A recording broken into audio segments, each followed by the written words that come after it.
A very special good morning to all of you. स्वागत है आपका हमारे चैनल स्टडी विद अभिमान में। आज मैं आप लोगों के लिए यूपी पॉलिटेक्निक एंट्रेंस एग्जाम 2021 के लिए मैथमेटिक्स के कुछ मोस्ट इंपॉर्टेंट क्वेश्चंस लेकर आया हूं। तो चलिए फिर आज की इस वीडियो को स्टार्ट करते हैं और देखते हैं आज का क्वेश्चन नंबर फर्स्ट क्या दिया है। तो क्वेश्चन नंबर फर्स्ट आप लोगों को अपनी स्क्रीन के ऊपर दिख रहा होगा। तो यहां पे क्वेश्चन लिखा हुआ है कि दो व्यंजकों का लघुत्तम समापवर्ती x ब्रैकेट के अंदर लिखा हुआ है x+1, x+2 और x+3 तथा महत्तम समापवर्तक x+2, x+3 है। यदि एक व्यंजक x³ + 5x² + 6x हो तो दूसरा व्यंजक होगा। तो हमें यहां पे दूसरा व्यंजक ज्ञात करना है और ये क्वेश्चन आपका यूपी पॉलिटेक्निक एंट्रेंस एग्जाम 2008 में ऑलरेडी एक बार पूछा जा चुका है। और मैं आपको बता दूं इस टाइप के कई क्वेश्चंस आप लोगों के एंट्रेंस एग्जाम में ऑलरेडी पूछे जा चुके हैं।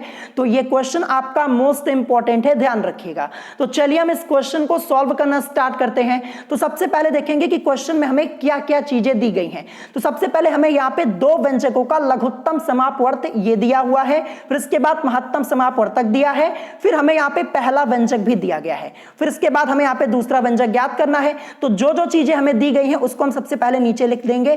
तो हमें यहां पे व्यंजकों का लघुत्तम समापवर्त कितना दिया हुआ है, x ब्रैकेट के अंदर x+1, x+2, x+3, ये मैंने यहां पे नोट डाउन कर दिया। फिर इसके बाद व्यंजकों का महत्तम समापवर्तक कितना दिया है, x+2, x+3, ये दिया हुआ है। फिर इसके बाद पहला व्यंजक जो हमें दिया है x³ + 5x² + 6x, ये दिया है। इसको हम आगे सॉल्व करेंगे। अभी देखिए मैं यहां से क्या कर सकता हूं, x को कॉमन ले सकता हूं। जब x को कॉमन ले लूंगा तो पहले अब यहां पे x³ था, लेकिन अब क्या बचेगा, x² बचेगा, प्लस यहां पे 5x² है। जब x कॉमन ले लिया है तो अब यहां पे क्या बचेगा, केवल 5x बचेगा क्योंकि एक x हमने बाहर ले लिया है। फिर इसके बाद प्लस यहां पे 6x था तो x कॉमन ले लिया तो बचेगा केवल 6। तो यहां पे देखिए क्या मिल जाएगा हमें, x फिर ब्रैकेट के अंदर x² + 5x + 6, यही मैंने आगे यहां पे लिखा हुआ है। ये स्टेप आपको सॉल्व करना होगा, ध्यान रखिएगा, ठीक है। तो ये अब हमारा पहला व्यंजक हो जाएगा। फिर इसके बाद दूसरा व्यंजक हमें निकालना है। तो चलिए आगे इसको सॉल्व करते हैं। तो दूसरा व्यंजक बराबर क्या हो जाएगा, लघुत्तम समापवर्ती गुणे महत्तम समापवर्तक और अपॉन में पहला व्यंजक हो जाएगा। तो हमें यहां पे लघुत्तम समापवर्ती क्या दिया है, लघुत्तम समापवर्ती ये आपका दिया हुआ है। तो यही वैल्यू लाके हम यहां पे लघुत्तम समापवर्ती की जगह रख देंगे। ये मैंने यहां पे रख दिया। फिर इसके बाद इंटू का साइन लगा दिया। फिर इसके बाद यहां पे महत्तम समापवर्तक, तो व्यंजकों का महत्तम समापवर्तक हमें दिया है x+2, x+3, ये मैंने यहां पे लाके रख दिया। फिर इसके बाद पहला व्यंजक आपका ये था, इसको आगे सॉल्व किया तो हमें ये मिला हुआ था, तो यहां पे लाके रख दिया x, फिर ब्रैकेट के अंदर x² + 5x + 6, ये। अब आगे इसको सॉल्व करेंगे तो देखिए जो ऊपर वाला पार्ट है आपका, ये आपका पूरा एज इट इज यहां पे नोट डाउन हो जाएगा। यहां पे हमें कुछ नहीं करना, ठीक है। फिर इसके बाद नीचे देखिए ये x है, इस x को यहां पे ऐसे ही रहने दीजिए। अब इस वाले स्टेप को सॉल्व करना है। मैं इसको ऊपर लिख देता हूं, जो आपका यहां पे है x² + 5x + 6, इसी का फैक्टर हमें यहां पे करना है। फैक्टर कैसे करेंगे, देखिए इस 6 की मल्टीप्लाई x² में करवाइए तो आपको मिलेगा 6x² और बीच में आपका क्या लिखा हुआ है, यहां पे 5x लिखा हुआ है। तो हमें यहां पे ऐसा फैक्टर करना है कि जोड़ने पर हमें क्या मिले, 5x, और गुणा करने पर 6x² हमें मिलना चाहिए। तो क्या करूंगा मैं यहां पे, जब मैं इसका फैक्टर करूंगा तो हमें यहां पे क्या मिल जाएगा, देखिए x², फिर इसके बाद प्लस का साइन, फिर 3x + 2x + 6। अब देखिए 3x + 2x करेंगे आपको 5x मिलेगा, और अगर आप 3x × 2x मल्टीप्लाई करवाएंगे तो आपको 6x² मिलेगा। यानी हमने यहाँ पे फैक्टर बिल्कुल सही किया। मैंने आपको एक एक स्टेप यहाँ पे डिटेल में इसीलिए समझा दिया। तो देखिए ये यहाँ पे मैंने फैक्टर कर लिया है। अब इसको आगे सॉल्व करेंगे तो यहाँ से देखिए x × हमें मिलेगा x + 3, फिर इसके बाद +2 यहां से कॉमन ले लूंगा, फिर हमें मिलेगा x + 3, यानी आगे हमें क्या मिलेगा, आगे मिलेगा x + 3 और x + 2। इसका फैक्टर करने पर, या फिर आप इसे लिख सकते हैं पहले x प्लस 2 को लिख दीजिए, फिर इसके बाद यहाँ पे x प्लस 3 को लिख दीजिए। ठीक है, तो जैसा कि आप लोग देख पा रहे होंगे फैक्टर करने पे हमें क्या मिला, x प्लस 3 और x प्लस 2 मिला हुआ है। तो देखिए यही नीचे देखिए ये x ये तो रहेगा ही, फिर इसके बाद देखिए x प्लस 2 को पहले लिख दिया, फिर इसके बाद ये x प्लस 3 इसको लिख दिया। जो इसका फैक्टर यहाँ पे किया हुआ था वही हमने यहाँ पे आगे लिखा हुआ, जैसा कि आप लोग देख पा रहे होंगे। तो ये आपका हो गया यहाँ पे देखिए x तो था ही, x प्लस 2 x प्लस 3 जो हमने फैक्टर किया इसका, इस वाले पार्ट का। अब यहाँ पे इसको सॉल्व करेंगे तो क्या मिल जाएगा, देखिए सबसे पहले हम यहाँ पे क्या कर सकते हैं, इस x से इस x को हम कैंसिल कर सकते हैं। फिर यहाँ पे देखिए आपका x प्लस 2 से ये x प्लस 2 कैंसिल हो जाएगा, ये x प्लस 3 से आपका x प्लस 3 कैंसिल हो जाएगा, बचा क्या, ये x प्लस 1, फिर इसके बाद x प्लस 2 और x प्लस 3, यानी x plus 1 x plus 2 x plus 3, यही इस क्वेश्चन का करेक्ट आंसर हो जाएगा। तो क्वेश्चन ये आपका मोस्ट इंपॉर्टेंट है। चलिए ऑप्शन में चेक करते हैं, x प्लस 1 x प्लस 2 और x प्लस 3 कहां पे दिया हुआ है। तो जैसा कि आप लोग देख पा रहे होंगे ऑप्शन बी में x plus 1 x plus 2 x plus 3 दिया है, तो दूसरा व्यंजक आपका यही हो जाएगा। आई होप आपको ये क्वेश्चन समझ में आया होगा, और इस टाइप के कई क्वेश्चंस आपके एग्जाम में आए हुए हैं, आप प्रीवियस ईयर के पेपर उठा के चेक कर लीजिएगा, आपको खुद ही पता चल जाएगा। अब चलिए इसके बाद देखते हैं नेक्स्ट क्वेश्चन, क्वेश्चन नंबर 2 क्या दिया है। क्वेश्चन नंबर 2 इसमें भी आपको केवल फैक्टर ही करना है। अगर आपको फैक्टर यानी गुणनखंड करना आता है तो ये क्वेश्चन आप तुरंत सॉल्व कर पाएंगे। क्वेश्चन लिखा है x प्लस 5, फिर इसके बाद x square plus 7x plus 10, फिर अपॉन में यहाँ पे x प्लस 3 है, फिर x square plus 10x plus 25 का न्यूनतम पद होगा। ये आपसे पूछा गया यूपी पॉलिटेक्निक एंट्रेंस एग्जाम 2015 में आपका ये क्वेश्चन आया हुआ है। तो चलिए हम इस क्वेश्चन को सॉल्व करना स्टार्ट करते हैं। तो देखिए x प्लस 5 ये तो आपका यहाँ पे एज इट इज रहेगा। अब देखिए इसका फैक्टर हमें यहाँ पे करना, जो x square plus 7x plus 10 है। तो देखिए कैसे फैक्टर करेंगे, इस 10 की मल्टीप्लाई सबसे पहले एक्स स्क्वायर में करवाइए, तो आपको क्या मिलेगा, आपको मिलेगा 10x स्क्वायर, और बीच में आपका यहाँ पे क्या लिखा है, ये 7x लिखा है। ऐसा फैक्टर करना है कि जोड़ने पर हमें 7x मिले और मल्टीप्लाई करने पर हमें 10x स्क्वायर मिले, यही हमें यहाँ पे करना है। तो क्या हो जाएगा जब इसका फैक्टर करेंगे इस वाले पार्ट का, तो देखिए x square plus 5x plus 2x और प्लस 10। ठीक है, अब देखिए 5x और 2x यानी 5x और 2x करेंगे तो आपको 7x मिलेगा, और 5x इंटू 2x करेंगे तो आपको यहाँ पे 10x स्क्वायर मिलेगा। बिल्कुल फैक्टर हमने यहाँ पे सही किया है। आगे इसको सॉल्व करेंगे, x इंटू एक्स प्लस 5 ये आपका हो जाएगा, फिर इसके बाद प्लस 2 यहां से कॉमन लेंगे, x प्लस 5 हो जाएगा। फिर आगे इसको सॉल्व करेंगे, x प्लस 5 और x प्लस 2, ये हमें फैक्टर मिलेगा। फैक्टर क्या मिल गया, x प्लस 5 और x प्लस 2। तो देखिए इसकी जगह मैंने यहाँ पे यही लिखा है x प्लस 5 x प्लस 2। देखिए अगर आपको फैक्टर करना नहीं आता है तो फैक्टर करना मैंने आपको ऑलरेडी बताया है। मैं बार बार एक एक स्टेप आपको डिटेल में नहीं समझा सकता, नहीं फिर एक ही क्वेश्चन सॉल्व करने में काफी लंबा समय लग जाएगा। तो आई होप आप समझ पा रहे होंगे। अगर आपको फैक्टर करना नहीं आता है तो जाके चैनल पर देख लीजिएगा, वीडियो मैंने अलग से बनाई हुई है। अब नीचे यहाँ पे x प्लस 3 है, x प्लस 3 को ऐसे ही रहने दीजिए। अब इसका फैक्टर हमें यहाँ पे करना है, ये जो आपका लिखा हुआ है x square plus 10x plus 25, इसका फैक्टर हमें यहां पे करना है। तो इसको जब हम इसका फैक्टर करेंगे, देखिए 25 की मल्टीप्लाई एक्स स्क्वायर में करवाइए, 25x स्क्वायर ये, और बीच में आपका लिखा हुआ है 10x। तो ऐसा फैक्टर करना है, जोड़ने पर हमें क्या मिले 10x और मल्टीप्लाई करने पर 25x स्क्वायर हमें मिलना चाहिए। तो ऐसा फैक्टर करेंगे यहां पे, तो देखिए क्या हो जाएगा, x square plus 5x plus 5x, फिर इसके बाद प्लस 25। अब देखिए 5x प्लस 5x करेंगे 10x आपको मिलेगा, अगर इसकी मल्टीप्लाई करवाएंगे तो 25x स्क्वायर आपको मिलेगा। ठीक है, अब इसी को आगे सॉल्व करेंगे। यहाँ पे देखिए x इंटू यहाँ पे x, फिर इसके बाद x प्लस 5 हो जाएगा, इधर से प्लस 5 कॉमन लेंगे, x प्लस 5 ये आपको मिलेगा। फिर इसके बाद यहाँ पे x प्लस 5 ये, और फिर ये x प्लस 5 फैक्टर करने पर हमें क्या मिला, x प्लस 5 मिला हुआ है। तो चलिए इसकी जगह हम रखते हैं यहाँ पे x प्लस 5 ये कर दिया। अब इसी को सॉल्व कर लेंगे। यहाँ पे देखिए ये x प्लस 5 से ये कैंसिल हो जाएगा, फिर इसके बाद यहाँ पे ये x प्लस 5 से ये x प्लस 5 कैंसिल हो जाएगा। बचा क्या हमारे पास, x प्लस 2 एंड अपॉन में आपका x प्लस 3 ये बचा हुआ। तो ये इस क्वेश्चन का करेक्ट आंसर हो जाएगा। चलिए ऑप्शन में चेक करते हैं, x प्लस 2 और x प्लस 3 कहां पे दिया हुआ है। x प्लस 2 अपॉन में x प्लस 3 आपका यहाँ पे ये दिया हुआ है। जैसा कि आप लोग देख पा रहे होंगे, ऑप्शन ए इस क्वेश्चन का करेक्ट आंसर हो जाएगा।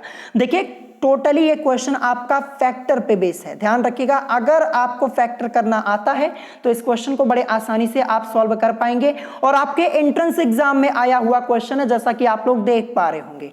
अब चलिए इसके बाद देखते हैं नेक्स्ट क्वेश्चन। क्वेश्चन नंबर 3 आप लोग अपनी स्क्रीन के ऊपर देख पा रहे होंगे। ये क्वेश्चन आपका पूरा कॉन्सेप्ट बेस है और इसके लिए मैंने आपको एक ट्रिक भी पहले से बताई हुई है। तो अभी मैं आपको एक बार फिर से ये क्वेश्चन सॉल्व करवाने वाला हूं, क्योंकि क्वेश्चन मोस्ट इंपॉर्टेंट है, यूपी पॉलिटेक्निक एंट्रेंस एग्जाम 2018 में आया हुआ है। क्वेश्चन यहाँ पे लिखा है, किन्हीं 7 क्रमिक सम संख्याओं का औसत 62 है तो पहली और छठी संख्या के योगफल के दोगुने का चौथाई भाग है। ये आपसे पूछा जा रहा है। चौथाई का मतलब आप बोल सकते हैं 1/4, ठीक है, ध्यान रखिएगा। तो यही आपसे यहाँ पे पूछा जा रहा है। अब यहाँ पे देखिए, इस क्वेश्चन को सॉल्व करने के कई तरीके हैं, लेकिन मैं आपको यहाँ पे सबसे इजी मेथड बताने वाला हूं। जब भी आपसे इस टाइप का कोई क्वेश्चन पूछा जाए, अब यहाँ पे क्रमिक सम संख्याओं की बात हो रही है, ध्यान रखिएगा, क्रम से यहाँ पे लिखा है ना कि किन्हीं 7 क्रमिक सम संख्याओं का औसत 62 है। तो सबसे पहले मैंने यहाँ पे क्या कर लिया, मैंने यहाँ पे मान लिया कि माना 7 क्रमिक सम संख्याएं A B C D E F G, ये मैंने माना हुआ है। ध्यान रखिएगा, क्या मान लिया, 7 क्रमिक सम संख्याएं A B C D E F G, ये मैंने यहां पे मान लिया। अब इसके बाद क्वेश्चन में आपकी हेल्प के लिए एक लाइन लिखी है कि किन्हीं 7 क्रमिक सम संख्याओं का औसत 62 है। ये आपके हेल्प के लिए यहां पे औसत दिया गया है। औसत मतलब क्या होता है, औसत मतलब होता है आपका यहां पे मध्यमान, आप बोल सकते हैं, ठीक है। तो यहां पे देखिए 62, हमने 7 क्रमिक सम संख्याएं जो मानी हुई है A B C D E F G, ये मानी हुई है। और जैसा कि हमें औसत क्या दिया है क्वेश्चन में, औसत हमें दिया है 62। तो देखिए औसत मतलब क्या होता है, औसत को हम मध्यमान भी बोलते हैं। तो इसका मतलब क्या हो जाएगा, A B C D E F G में जो सबसे बीच में आ रही है संख्या, उसका मान यहां पे 62 हो जाएगा। तो देखिए बीच में यहां पे कौन सी आ रही है, देखिए इधर से आप 3 हटा दीजिए ए बी सी को और इधर से 3 हटा दीजिए इसको ई एफ जी को, ठीक है। तो बीच में जो आपका मान आ रहा है ये कौन सा है, ये डी है, और यही आपका औसत है। औसत मतलब होता है मध्यमान, ध्यान रखिएगा। तो बीच में यहां पे क्या आ रहा है, बीच में आ रहा है ये डी वाला, और इसी का मान आपको 62 दिया है। औसत का मतलब मध्यमान होता है, ये आपको समझना होगा, तभी आप इस क्वेश्चन को आगे सॉल्व कर पाएंगे। तो जब मिडिल में ये डी की वैल्यू आपको 62 दी गई है, ठीक है, ये एक संख्या हमें यहां पे पता चल चुकी है, डी ये 62 है, तो इसके पहले की सभी संख्याओं को अब हम बड़ी आसानी से निकाल लेंगे। जब इसकी वैल्यू 62 है तो 62 के पहले कौन सी सम संख्या आती है, 60 आती है, ये सी की हो जाएगी वैल्यू। फिर इसके बाद 60 के पहले 58 आती है, ये बी की, और 58 के पहले 56 आती है, ये ए की हो जाएगी। अब 62 के बाद कौन सी सम संख्या, 64, फिर इसके बाद 66, 68, सभी संख्याएं हमें एक तरफ से पता चल गई। इसीलिए आपको ये औसत दिया हुआ था 62, इसीलिए ताकि आप संख्याओं को आगे निकाल सके। तो आई होप आप इस स्टेप को समझ पाए होंगे। अब इसके बाद हमसे कहा जा रहा है पहली और छठी संख्या के योगफल के दोगुने का चौथाई भाग है। तो देखिए मैंने यहां पे लिखा पहली और छठी संख्या के योगफल के दोगुने का 1/4 भाग। देखिए चौथाई भाग यहां पे लिखा हुआ है क्वेश्चन में, देखिए ये चौथाई भाग, इसका मतलब क्या हो जाएगा, 1/4 भाग। ये आपको समझना होगा, इसमें मत कंफ्यूज हो जाइएगा। तो यहां पे इसीलिए मैंने लिखा 1/4 भाग। अब पहली और छठी संख्या के योगफल का लिखा हुआ है। तो देखिए पहली संख्या क्या है, 56, ये, फिर दूसरी, तीसरी, चौथी, पांचवी, छठवीं, ये छठवीं ये है। तो पहली और छठी संख्या के योगफल, तो देखिए 56 और प्लस 66 ये करेंगे, ठीक है। योगफल के दोगुने का मतलब इनटू में यहां पे क्या कर देंगे, 2, दोगुने का, फिर इसके बाद 1/4 भाग यानी 1/4 भाग, ये मैंने यहां पे लिख दिया। बस इतना करना है। अब इसी को हम सॉल्व कर लेंगे। अब देखिए 56 और प्लस 66 करेंगे 122, और इनटू में 2 यहां पे रहेगा ही, क्योंकि दोगुने की बात यहां पे हो रही है क्वेश्चन में। फिर इसका 1/4 भाग, ये आपका लिखा है। 122 गुणे 2 करेंगे, आपको मिलेगा 244, ये मिल जाएगा।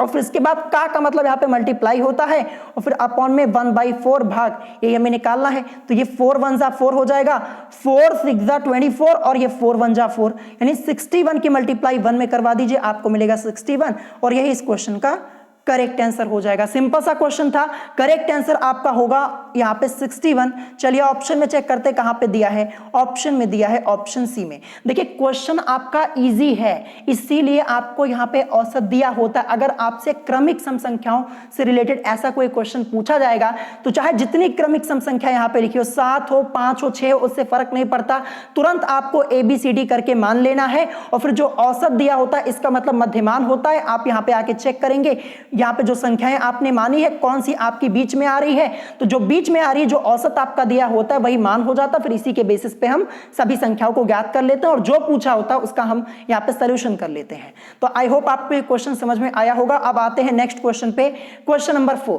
क्वेश्चन नंबर 4 आप लोग अपनी स्क्रीन के ऊपर देख पा रहे होंगे, ये भी क्वेश्चन आपके एंट्रेंस एग्जाम में आया हुआ है। तो क्वेश्चन यहाँ पे लिखा हुआ है, चित्र में AD, जैसा कि आप लोग देख पा रहे होंगे, ये जो AD ये वाला पार्ट है, AD कोण A का अर्धक है। एंगल A का क्या है, अर्धक है, जैसा कि आप लोग देख पा रहे होंगे, चित्र में ही आपको समझ में आ गया होगा। फिर इसके बाद यहाँ पे क्या लिखा हुआ है, AB बराबर 12 सेंटीमीटर। AB की वैल्यू, ये वैल्यू जो है ये देखिए, ये वाली value 12 centimetre. AC is equal to, ठीक है, AC की वैल्यू यानी ये AC is equal to 20 centimetre और BD इज इक्वल टू क्या दिया हुआ है आपको 5 सेंटीमीटर। ये वाला BD is equal to 5 centimetre. फिर हमसे पूछा गया ये CD की लंबाई क्या होगी, इसकी लंबाई हमें यहाँ पे फाइंड आउट करनी है। तो चलिए हम इस क्वेश्चन को सॉल्व करना स्टार्ट करते हैं। देखिए पूरा का पूरा क्वेश्चन आपका फिगर बेस है, फिगर को समझ जाएंगे, बड़े आसानी से आप इस क्वेश्चन को सॉल्व कर पाएंगे। तो सबसे पहले देखिए यहाँ पे ये जो AB है, ये AB फिर अपॉन में आपका क्या हो जाएगा, AB और अपॉन में ये जो AC है, AB upon AC is equal to, यानी ये बराबर है, यहां पे क्या हो जाएगा किसके, ये BD, ये B और D, यानी BD और अपॉन में क्या हो जाएगा CD। ध्यान रखिएगा, AB upon AC is equal to BD और अपॉन में क्या हो जाएगा CD, या फिर आप इसे DC भी लिख सकते हैं, इससे कोई फर्क नहीं पड़ता है। अब देखिए AB की वैल्यू हमें यहां पे क्या दी गई है, AB की जगह हम रखेंगे 12, ठीक है, 12 रखेंगे, 12 सेंटीमीटर फिगर में आपको दिया हुआ है। फिर अपॉन में आपका AC है, तो AC की वैल्यू, A और C की वैल्यू आपको दी गई है 20 सेंटीमीटर, तो यहां पे रखेंगे अपॉन में 20 इज इक्वल टू, देखिए फिर इसके बाद यहां पे क्या है BD की वैल्यू आपके सामने ये 5 सेंटीमीटर, तो BD की जगह रखेंगे 5 और इसके बाद CD, इसकी वैल्यू तो हमें यहां पे निकालनी है। CD लिखिए चाहे DC लिखिए, उससे कोई फर्क नहीं पड़ता, क्योंकि हमसे CD पूछा गया तो CD हम यहां पे लिख रहे हैं, ठीक है। अब इसको आगे सॉल्व करेंगे, हमें CD की वैल्यू को निकालना है, तो CD इज इक्वल टू क्या हो जाएगा आपका, CD इज इक्वल टू आपका यहां पे हो जाएगा 20 इंटू 5, 20 इंटू 5 करेंगे और अपॉन में आपका क्या हो जाएगा 12 आ जाएगा, नीचे आपका 12 आ जाएगा। अब देखिए 20 इंटू 5 करेंगे, आपको क्या मिलेगा यहाँ पे 100 और अपॉन में आपको यहाँ पे क्या मिल जाएगा 12, ये आपका है। आप चाहे इसको आगे सॉल्व कर लीजिए, देखिए ये 2 5 जा 10 और ये 0 हो जाएगा और ये 2 6 जा 12 हो जाएगा। फिर इसके बाद 2 2 जा 4, 2 5 जा 10 एंड यहाँ पे क्या हो जाएगा 2 3 जा 6, यानी लास्ट में हमें क्या मिला है 25/3 मिला है। आप इसको सॉल्व करेंगे, सॉल्व करने पर आपको क्या मिलेगा 8.33। ऐसे आप सॉल्व करते जाएंगे तो आपको 3333 मिलता हुआ चला जाएगा, लेकिन हम पॉइंट के बाद केवल 2 संख्या तक लेंगे, 8.33 और सेंटीमीटर, यही इस क्वेश्चन का करेक्ट आंसर हो जाएगा। तो चलिए ऑप्शन में चेक करते हैं, 8.33 सेंटीमीटर आपका कहां पे दिया हुआ है, तो ये दिया हुआ है ऑप्शन डी में। तो ऑप्शन डी इस क्वेश्चन का करेक्ट आंसर हो जाएगा। यूपी पॉलिटेक्निक एंट्रेंस एग्जाम 2013 में आपका ये क्वेश्चन पूछा गया है। देखिए सिंपल सा क्वेश्चन था, बस फिगर आपको समझना है, जो जो चीजें आपको यहां पे दी गई थी बस वैल्यूज को हमें पुट करना था और क्वेश्चन को सॉल्व कर लेना था। तो आई होप आपको यहां पे ये क्वेश्चन समझ में आया होगा। अब चलिए इसके बाद देखते हैं नेक्स्ट क्वेश्चन, क्वेश्चन नंबर 5 क्या दिया है। क्वेश्चन नंबर 5 आप लोग अपनी स्क्रीन के ऊपर देख पा रहे होंगे। क्वेश्चन यहां पे है, संलग्न चित्र में x का मान क्या होगा। ये भी क्वेश्चन आपका कॉन्सेप्ट बेस्ड क्वेश्चन है। देखिए एक एंगल यहां पे 50 डिग्री है, फिर यहां पे एक 115 डिग्री, फिर इसके बाद यहाँ पे x की वैल्यू, इसको हमें यहाँ पे फाइंड आउट करना है। तो मैंने आपको एक कॉन्सेप्ट पहले भी बताया हुआ, जैसा कि आप लोग जानते हैं कि त्रिभुज का बहिष्कोण, त्रिभुज का बहिष्कोण उसके सम्मुख अंतःकोणों के योग के बराबर होता है। तो बहिष्कोण आपका यहाँ पे 115 डिग्री आपका यहाँ पे दिया हुआ, जैसा कि आप लोग देख पा रहे होंगे। अब इसको हम सॉल्व करेंगे तो क्या मिल जाएगा, देखिए एक एंगल हमें यहाँ पे 50 डिग्री ये दिया हुआ है, ठीक है, और फिर इसके बाद प्लस यहाँ पे जो एंगल x है इसकी वैल्यू को हमें निकालना है, इज इक्वल टू हम यहाँ पे क्या कर देंगे 115 डिग्री इसको लिखेंगे, क्योंकि मैंने आपको क्या बताया कि त्रिभुज का बहिष्कोण या फिर आप बोल सकते हैं बाह्य कोण उसके सम्मुख अंतःकोणों के योग के बराबर होता है। तो यहाँ पे ये आपका हो जाएगा। अब इसके बाद देखिए हमें एंगल x की वैल्यू को निकालना है, इज इक्वल टू देखिए 115 यहाँ पे है ही, 50 जब इधर आएगा तो इधर आके क्या हो जाएगा, बराबर के इधर आएगा तो यहाँ पे लेस हो जाएगा, और यहाँ पे angle x is equal to हमें क्या मिलेगा, 115 में से आप 50 को लेस कर दीजिए, आपको मिलेगा 65 डिग्री, और यही इस क्वेश्चन का करेक्ट आंसर हो जाएगा। यानी x की जगह आपको यहाँ पे क्या देखने को मिलेगा, 65 डिग्री देखने को मिलेगा। और मैंने आपको कॉन्सेप्ट क्या बताया कि त्रिभुज का बहिष्कोण उसके सम्मुख अंतःकोणों के योग के बराबर होता है, यानी जो बहिष्कोण है इन दोनों कोणों के योग के बराबर होगा। तो देखिए अगर आप 65 और 50 इसको ऐड करेंगे, 5 और 6 5 11 115 ही मिलेगा ना। आई होप आप इसको समझ पाए होंगे ना। तो यही कॉन्सेप्ट हमें यहाँ पे यूज करना था। तो करेक्ट आंसर यहाँ पे क्या हो जाएगा, 65 डिग्री हो जाएगा। देखिए इस टाइप के 2 क्वेश्चन आपके एंट्रेंस एग्जाम में ऑलरेडी पूछे जा चुके हैं, और दोनों क्वेश्चन मैंने आपको करवा भी दिए हैं, देख लीजिएगा एक बार, क्वेश्चन पूछा गया है। तो इस क्वेश्चन के कॉन्सेप्ट को अच्छे से समझ लीजिएगा, ठीक है। अब आते हैं नेक्स्ट क्वेश्चन पे, क्वेश्चन नंबर 6। क्वेश्चन नंबर 6 ये आपका मेंसुरेशन से रिलेटेड है, और ये भी आपका इंपॉर्टेंट क्वेश्चन है, यूपी पॉलिटेक्निक एंट्रेंस एग्जाम 2011 में पूछा जा चुका है। क्वेश्चन यहां पे लिखा है कि धातु की एक खोखली गेंद का बाहरी व्यास 6 सेंटीमीटर तथा उसकी मोटाई 1/2 सेंटीमीटर है, इस गेंद का आयतन है, और फिर इसके बाद पाई की वैल्यू आपको यहां पे 22/7 दी गई है आपकी हेल्प के लिए। अभी इस वैल्यू को हमें आगे पुट करना होगा क्वेश्चन में। तो चलिए इस क्वेश्चन को सॉल्व करना स्टार्ट करते। सबसे पहले देखेंगे क्या क्या चीजें हमें दी गई हैं। यहां पे लिखा हुआ है धातु की एक खोखली गेंद का बाहरी व्यास 6 सेंटीमीटर है। तो देखिए यहाँ पे धातु की एक खोखली गेंद है जिसका बाहरी व्यास हमें क्या दिया, 6 सेंटीमीटर दिया है। तो सबसे पहले क्या करेंगे, हम खोखली गेंद की बाहरी त्रिज्या निकालेंगे। तो खोखली गेंद की बाहरी त्रिज्या जिसको हम कैपिटल R से रिप्रेजेंट करेंगे, capital R is equal to आपका क्या हो जाएगा, व्यास क्या दिया है, 6 दिया है। बस अब क्या करेंगे, यहाँ पे 2 से डिवाइड कर देंगे, बस 2 से डिवाइड करेंगे तो यहाँ पे 2 3 जा 6, यानी हमें यहाँ पे जो खोखली गेंद की बाहरी त्रिज्या है वो 3 सेंटीमीटर मिल चुकी है। देखिए नीचे मैंने यहाँ पे यही किया हुआ, ये देखिए बाहरी त्रिज्या capital R is equal to क्या हो जाएगा 6 और अपॉन में 2, तो हमें क्या मिलेगा 3 सेंटीमीटर मिलेगा। तो ये बाहरी त्रिज्या कैपिटल R हमने निकाली हुई है।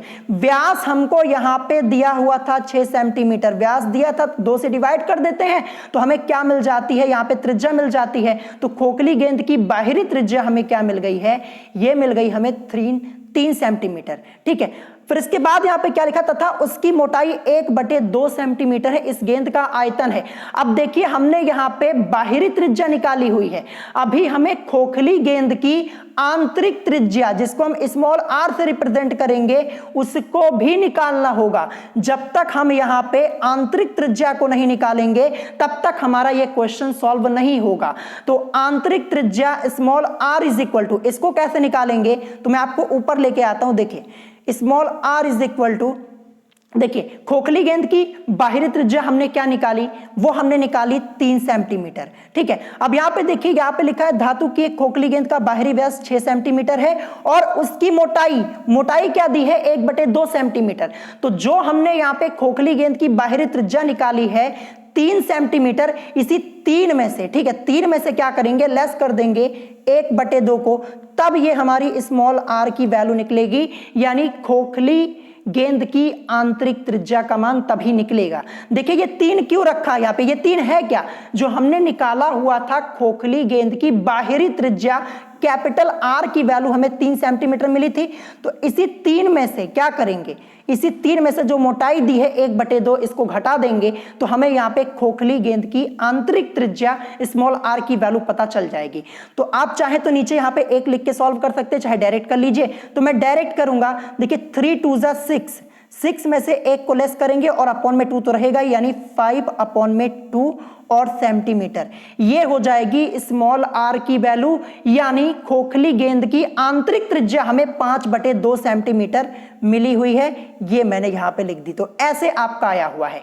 बाहरी त्रिज्या आंतरिक त्रिज्या क्यों निकाली थी अभी आपको समझ में आ जाएगा, क्योंकि हमसे यहां पे गेंद का आयतन पूछा हुआ है और यहां पे खोखली गेंद की बात हो रही है, ध्यान रखिएगा। तो यहां पे हम फॉर्मूला क्या लगाएंगे, खोखले गोले के आयतन का सूत्र। तो खोखले गोले के आयतन का सूत्र क्या होता है, 4/3 pi capital R cube minus small r cube, जहां पे कैपिटल R क्या है, ये यहां पे ये आपकी क्या हो जाएगी, बाहरी त्रिज्या हो जाएगी, और ये जो स्मॉल r है ये आंतरिक त्रिज्या हो जाएगी। इसीलिए निकाला पहले बाहरी त्रिज्या फिर आंतरिक त्रिज्या, हमें फॉर्मूले में रखना है, ध्यान रखिएगा। अब आगे इसको सॉल्व करेंगे। 4/3 तो ऐसे ही रहेगा, पाई की वैल्यू को रखेंगे 22/7, क्वेश्चन में आपको दिया हुआ है। फिर इसके बाद कैपिटल R की वैल्यू हमने क्या निकाली थी, 3 सेंटीमीटर। अब यहाँ पे 3 और इसका क्यूब है, क्योंकि क्यूब है यहाँ पे R क्यूब, तो 3 का क्यूब आपका 27 होता है। यहाँ पे 27 मैंने डायरेक्ट लिख दिया। फिर इसके बाद यहाँ पे माइनस लगाओ, माइनस लगाया, फिर यहाँ पे स्मॉल r क्यूब। तो आंतरिक त्रिज्या हमने क्या निकाली थी, 5/2। 5/2 का अगर आप क्यूब करेंगे तो आपको क्या मिलेगा, 125 और बटे में 8, तो इसीलिए 125/8 ये आपका यहाँ पे लिखा हुआ है। अब आगे इसको सॉल्व करेंगे तो क्या हो जाएगा, तो देखिए ये आपका 4/3 इंटू 22/7, ये आपका यहाँ पे एज इट इज रहेगा, जैसा कि आप लोग देख पा रहे होंगे। अब देखिए आप यहाँ पे नीचे 1 लिख के एलसीएम लेके सॉल्व कर सकते हैं, चाहे डायरेक्ट कर लीजिए। मैं डायरेक्ट करूंगा, 27 की मल्टीप्लाई आप 8 में करवाइए तो आपको मिलेगा 216। 27 की मल्टीप्लाई 8 में करवाएंगे 216, और ऊपर आपका 125 तो यहाँ पे है ही, माइनस का साइन, और फिर अपॉन में 8 आपका रहेगा ही। तो 216 में से क्या करेंगे, 125 को लेस करेंगे तो हमें मिलेगा 91 और बटे में 8, इसीलिए यहाँ पे 91/8 आया है इसको सॉल्व करने पर। ठीक है, यहां तक आपको समझ में आ गया होगा। अब इसको आगे सॉल्व करेंगे तो क्या हो जाएगा, इस वाले पार्ट को अभी हमें आगे सॉल्व करना है। जब इसको आगे सॉल्व करेंगे तो यहां पे हमें क्या मिल जाएगा, तो देखिए यहां पे ये 2 2 जा 4 और फिर इसके बाद ये 2 4 जा 8 आपका हो जाएगा। ठीक है, फिर इसके बाद मैं यहां पे क्या कर सकता हूं, ये 2 1 जा 2 हो जाएगा और फिर ये 2 2 जा 4 आपका हो जाएगा। फिर इसके बाद ये 2 1 जा 2 हो जाएगा। ठीक है, फिर इसके बाद ये 2 1 जा 2 और ये 2 1 जा 2, ये आपका यहां पे बचा हुआ, जैसा कि आप लोग देख पा रहे होंगे। तो बचा क्या हमारे पास, फिर इसके बाद यहां पे देखिए हम क्या कर सकते हैं, यहां पे ये 7 1 जा 7 कर सकते हैं, और ये 7 1 जा 7, 2 उधर जाएगा 21 हो जाएगा, 7 3 जा 21 हो जाएगा। तो ऊपर बचा हमारे पास 11 गुणे 13, और नीचे में अपॉन में क्या बचा हुआ है, अपॉन में केवल यही 3 आपका बचा हुआ है। तो ये 3 यानी 11 गुणे 13 और बटे में 3, ये मैंने यहाँ पे कर दिया, जैसा कि आप लोग देख पा रहे होंगे। अब 11 की मल्टीप्लाई 13 में करवाइए 143 और अपॉन में 3, 143, और इसको 3 से हमें देना है, डिवाइड करना है, 3 से डिवाइड यहाँ पे कर देंगे। 3 4 जा 12 होता है, यहाँ पे बचेगा 2, फिर यहाँ पे 3 को यहाँ पे नीचे एज इट यहाँ पे नोट डाउन करेंगे।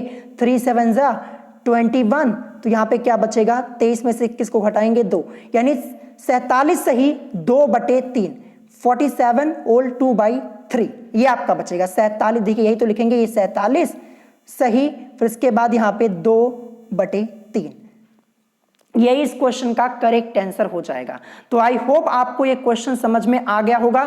चलिए ऑप्शन में चेक करते कहां पे दिया हुआ है, 47 सही 2/3 और सेंटीमीटर क्यूब में आएगा, क्योंकि यहां पे आयतन पूछा गया है। ठीक है, तो 47 सही 2/3 सेंटीमीटर क्यूब, यही इस क्वेश्चन का करेक्ट आंसर हो जाएगा, 47 सही 2/3 सेंटीमीटर क्यूब।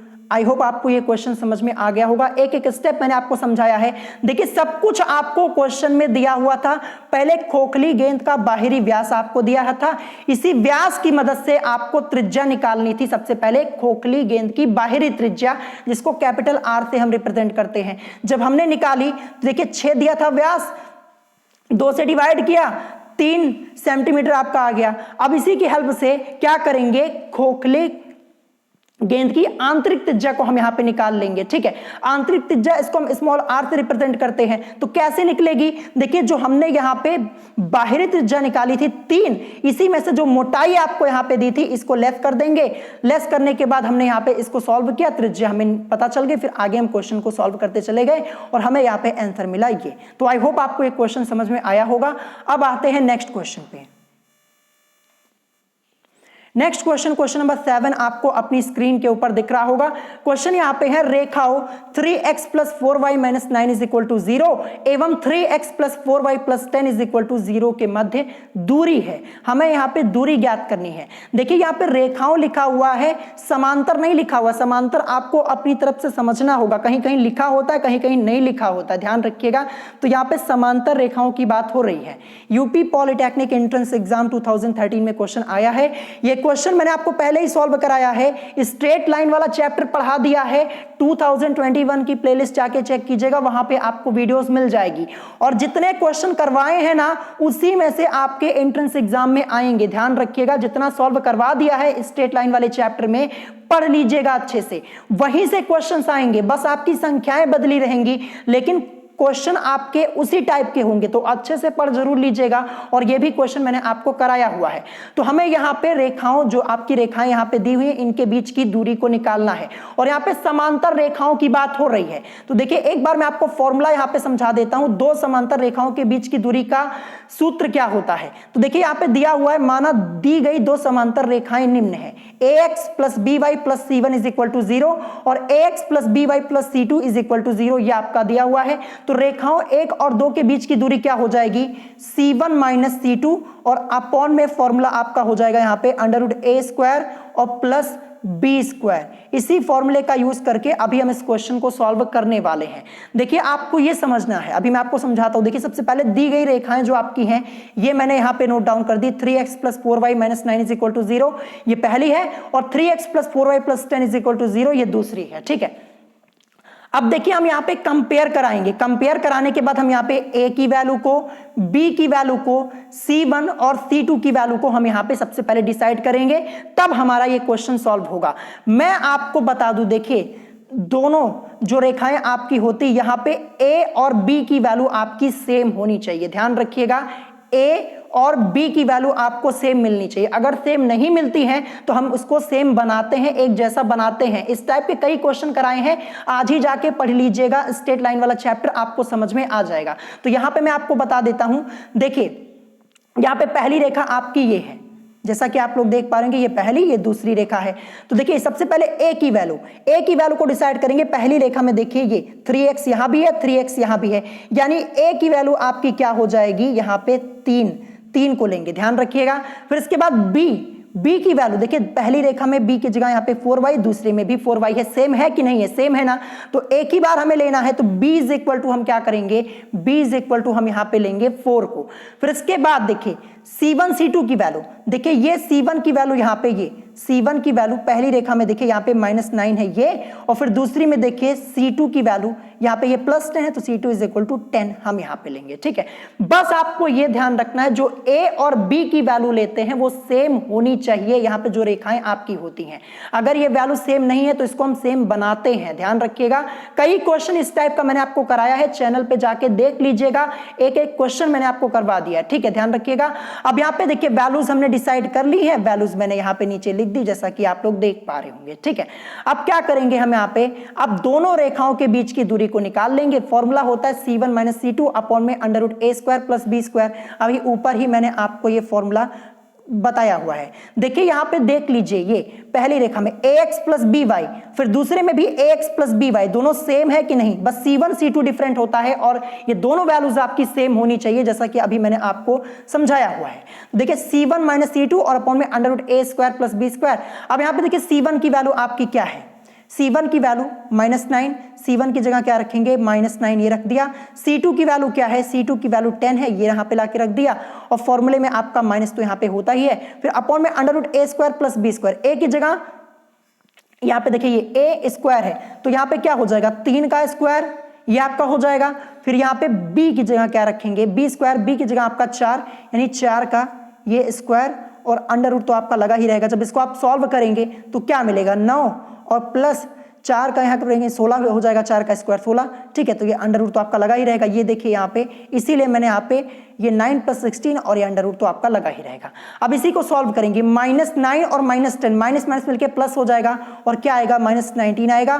फिर इसके बाद यहाँ पे देखिए ये 9 और +16 इसको करेंगे तो 25 और इसको सॉल्व करेंगे, देखिए 16 और 9 आपका क्या होता है, अंडर रूट के अंदर 25 आपको मिलेगा, सॉल्व करेंगे 5 यानी -19 और अपॉन में 5, ठीक है। अब क्योंकि हमसे यहाँ पे दोनों रेखाओं के बीच की दूरी पूछा गया है, क्या आई हुई है, -19 और अपॉन में 5, और मैं आपको बता दूं दूरी कभी ऋणात्मक नहीं होती है, ध्यान रखिएगा, क्योंकि दोनों रेखाओं के बीच की दूरी पूछी गई है और दूरी कभी ऋणात्मक नहीं होती, निगेटिव नहीं होती, इसीलिए हम इसको क्या कर देंगे 19/5 और मात्रक लिख देंगे, यही इस क्वेश्चन का करेक्ट आंसर हो जाएगा। ध्यान रखिएगा जब भी आप डिस्टेंस को निकालते हैं, अगर डिस्टेंस आपकी माइनस में आई है तो आपको माइनस यहां से हटाना पड़ता है, ध्यान रखिएगा, क्योंकि दूरी कभी ऋणात्मक नहीं होती, इसीलिए 19/5 हो जाएगा, माइनस हटा देंगे और मात्रक, यही इस क्वेश्चन का करेक्ट आंसर होगा। चलिए ऑप्शन में चेक करते हैं कहां पे दिया हुआ है, तो ये दिया है ऑप्शन सी में। देखिए इस टाइप के जितने क्वेश्चन हैं सब क्वेश्चन मैंने आपको कराया हुआ है,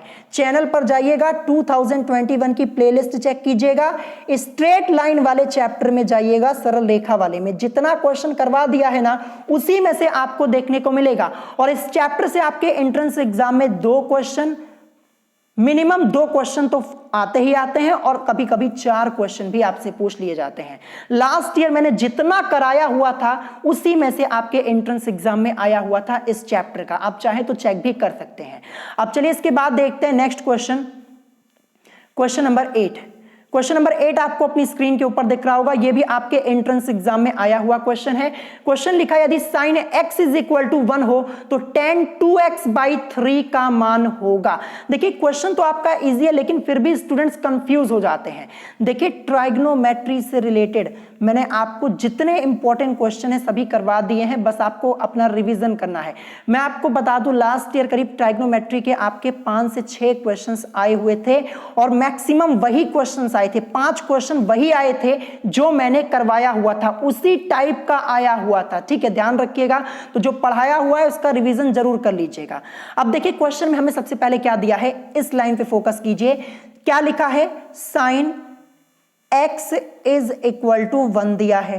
हम इसको क्या कर सकते हैं, इसको लिख सकते हैं sin x, ये तो रहेगा ही, और साइन कितने की वैल्यू 1 होती है तो आप बोलेंगे साइन 90 डिग्री की जो वैल्यू होती है वो क्या होती है, वो 1 होती है। यानी साइन x = 1 है तो साइन x = हम क्या लिख सकते हैं, साइन 90 डिग्री, क्योंकि साइन 90 की वैल्यू ही आपकी क्या होती है, 1 होती है। इसका मतलब यहां पे x = क्या हो जाएगा, x की जो वैल्यू हमें यहां पे मिल जाएगी वो 90 डिग्री मिल जाएगी। x = 90 डिग्री, ये वैल्यू हमें मिल चुकी है। अब कुछ नहीं करना, जो tan 2x/3 है, x की जगह क्या करेंगे, 90 डिग्री को ले जाके रख देंगे।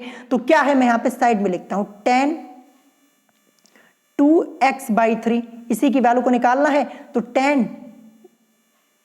2 और x की जगह क्या रखेंगे, 90 डिग्री को रखेंगे, ठीक है, 90 डिग्री को ही तो रखेंगे और अपॉन में आपका क्या हो जाएगा, 3 हो जाएगा। अब देखिए tan 2 × 90, 2 × 90 करेंगे, आपको क्या मिलेगा, tan 180 डिग्री और अपॉन में आपको मिलेगा 3, ये हमें मिल चुका है। अब इसको आगे सॉल्व करेंगे, tan 180 डिग्री और अपॉन में 3, ये है। अब देखिए ये 3 × 1 = 3 कर सकते हैं, 3 × 6 = 18 और ये 0, यानी क्या मिलेगा, tan 60 डिग्री आपको मिलेगा। और tan 60 डिग्री की वैल्यू क्या होती है, √3 होती है, आप सबको पता होगा, वैल्यूज मैंने आपको बहुत पहले ही बता दी थी। तो tan 60 डिग्री = √3, यही इस क्वेश्चन का करेक्ट आंसर हो जाएगा। √3 कहां पे दिया है, ये आपका दिया है ऑप्शन डी में। कितना सिंपल सा क्वेश्चन था, बस ये जो 1 लिखा हुआ है आपको समझना होगा, ये sin 90 की वैल्यू होती है, बस यही आपको करना था क्वेश्चन में।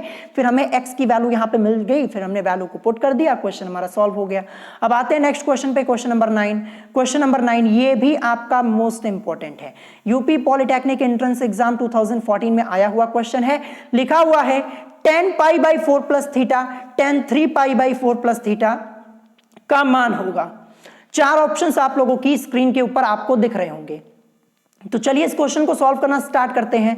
तो यहां पे मैंने लिखा tan π/4 + थीटा, फिर इसके बाद tan 3π/4 4 प्लस थीटा। अब देखिए ये यहां पे हम क्या कर सकते हैं, यहां पे हम करेंगे tan a प्लस बी के फॉर्मूले को हम यहां पे अप्लाई कर देंगे। क्या करेंगे, tan a प्लस बी का फॉर्मूला हम यहां पे लगाने वाले हैं, ध्यान रखिएगा। तो यहां पे tan a प्लस बी का फॉर्मूला लगाएंगे तो क्या हो जाएगा, देखिए ये a की वैल्यू हो जाएगी, ये b की वैल्यू हो जाएगी। तो tan a plus B formula क्या होता है, tan a plus tan b upon में 1 minus tan a tan b होता है। तो tan a की जगह tan pi by 4 plus tan b की जगह आपका क्या हो जाएगा tan, और b की वैल्यू थीटा है तो tan थीटा, फिर अपॉन में आपका 1 माइनस होता है फॉर्मूले में, फिर इसके बाद tan a से मतलब tan पाई बाई 4, फिर इंटू tan b मतलब tan थीटा, ये आपका हो जाएगा। tan a प्लस बी का फॉर्मूला हमने यहाँ पे लगाया हुआ है, और इसमें भी हम क्या करेंगे, tan a प्लस बी का ही फॉर्मूला लगाएंगे। ये a की वैल्यू हो जाएगी, ये b की वैल्यू हो जाएगी। फॉर्मूला क्या होता है, tan a plus tan b upon में 1 minus tan a tan b होता है। तो यहाँ पे tan a की जगह यानी tan 3/4 प्लस tan b मतलब tan थीटा, फिर अपॉन में 1 माइनस फॉर्मूले में ही होता है, फिर tan a मतलब 3 पाई/4, फिर इसके बाद इंटू tan b यानी tan थीटा, ये आपका हो जाएगा। अब इसको आगे सॉल्व करेंगे, बहुत ही ध्यान से समझिएगा। देखिए tan पाई/4 लिखा है, tan पाई/4, पाई की वैल्यू 180 डिग्री होती है, आप सबको पता है, और अपॉन में 4, इसको सॉल्व कीजिए। ये 4 1 जा 4, 4 4 जा 16, 2 उधर जाएगा, 4 5 जा 20, यानी क्या मिलेगा, tan 45 ये आपको मिलेगा। tan 45 की वैल्यू क्या होती है, 1 होती है। तो इसीलिए यहाँ पे इतने को सॉल्व करने पर हमें 1 मिला। फिर प्लस tan थीटा ये तो आपका रहेगा ही, फिर इसी तरीके से नीचे आपका 1 माइनस है, 1 माइनस, फिर इसके बाद यहाँ पे देखिए tan पाई/4 आपका लिखा हुआ है। tan पाई/4 जिसको सॉल्व करने पर हमें क्या मिलेगा, 1 मिलेगा। ठीक है, इसको अभी मैंने आपको सॉल्व करके दिखाया ना, tan पाई/4, पाई की वैल्यू 180 होती है, 180 रखेंगे और बाई 4 सॉल्व करेंगे tan 45, और tan 45 की वैल्यू क्या होती है, ये इतने को सॉल्व करने पर हमें क्या मिलेगा, 1 मिलेगा, और इंटू यहाँ पे tan थीटा ये आपका है। ठीक है, तो 1 इंटू tan थीटा करेंगे, कोई फर्क पड़ेगा नहीं, अब तो ये 1 से कोई फर्क पड़ने वाला नहीं, इंटू में है यहाँ पे, ध्यान रखिएगा। तो क्या हो जाएगा, tan थीटा ही यहाँ पे आ जाएगा, 1 का कोई मतलब रह नहीं गया। तो 1 माइनस tan थीटा ये आपका हो गया, ये स्टेप आपका क्लियर हो गया होगा।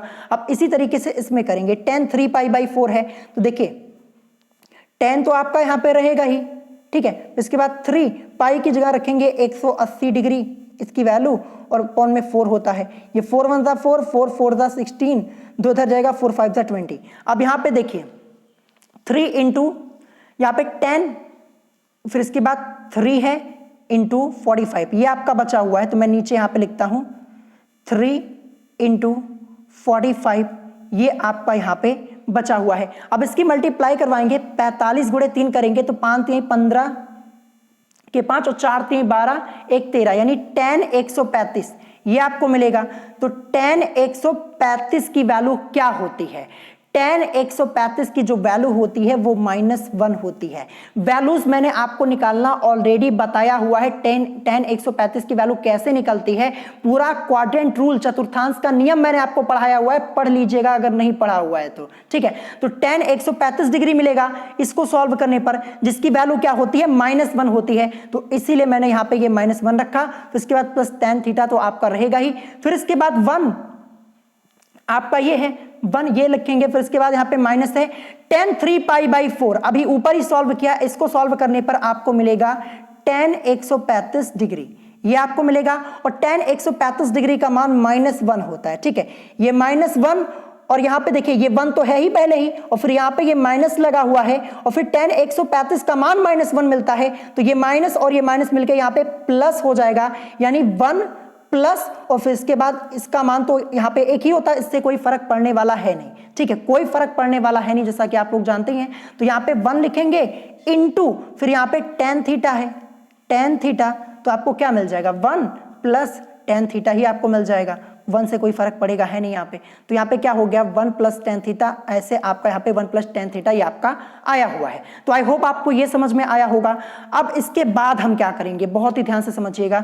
देखिए क्योंकि ये इनटू में है तो सबसे पहले ये तो आपका कैंसिल हो जाएगा। अब यहाँ पे ऊपर क्या बचा हुआ है -1 + tan थीटा, तो क्या करेंगे यहां से हम माइनस को कॉमन लेंगे। माइनस कॉमन इसलिए ले रहे हैं ताकि ये और ये वाला पार्ट आपका कैंसिल हो जाए, नहीं तो कैंसिल ही नहीं होगा। तो जब यहां से क्या करेंगे हम यहां पे इस वाले स्टेप को देखिए, यहां से माइनस को कॉमन ले लेंगे। जब माइनस को कॉमन लेंगे तो यहां पे अंदर आपका क्या हो जाएगा 1, जब माइनस को कॉमन लिया तो प्लस, अब आपका यहां पे माइनस हो जाएगा और tan थीटा तो रहेगा ही, और अपॉन में 1 - tan थीटा था। माइनस कॉमन लेने से ये फायदा हुआ, ये 1 - tan थीटा हो गया और नीचे आपका 1 - tan थीटा ये तो था ही आपका, तो 1 - tan थीटा और 1 - tan थीटा ये आपका हो जाएगा कैंसिल। तो बचेगा क्या, ये तो माइनस है ही यहाँ पे और -1 ये बचेगा। तो करेक्ट आंसर क्या हो जाएगा -1, यही इस क्वेश्चन का करेक्ट आंसर हो जाएगा। तो आई होप आपको ये क्वेश्चन समझ में आया होगा। -1 आएगा इस क्वेश्चन का करेक्ट आंसर। चलिए ऑप्शन में चेक करते कहां पे दिया है, ये आपका दिया है ऑप्शन बी में। देखिए आपको कंफ्यूज करने के लिए यहाँ पे +1 भी दिया गया है, ध्यान रखिएगा। तो इस टाइप के क्वेश्चंस की आपको प्रैक्टिस करनी होगी तभी लगा पाएंगे। अगर सोचेंगे डायरेक्ट लगा लूं तो नहीं हो पाएगा, क्योंकि लास्ट स्टेप में ही इसमें मेन आपका काम करना बचा है। ये जो हम यहाँ पे माइनस कॉमन लेते हैं, ये माइनस कॉमन आपको लेना होगा, ध्यान रखिएगा, तभी क्वेश्चन आगे सॉल्व होगा। अगर इस स्टेप में गलती कर दी पूरा सवाल ही आपका गलत हो जाएगा।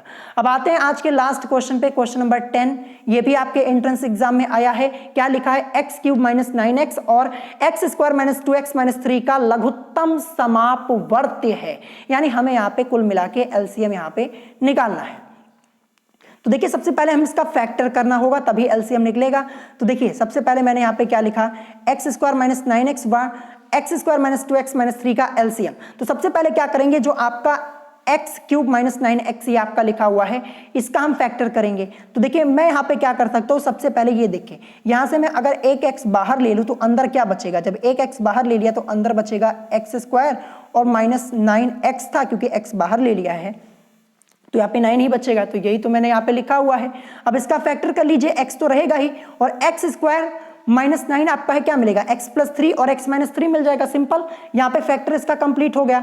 अब इसके बाद आपको करना है किसका फैक्टर, x² - 2x और -3 इसका फैक्टर करना है।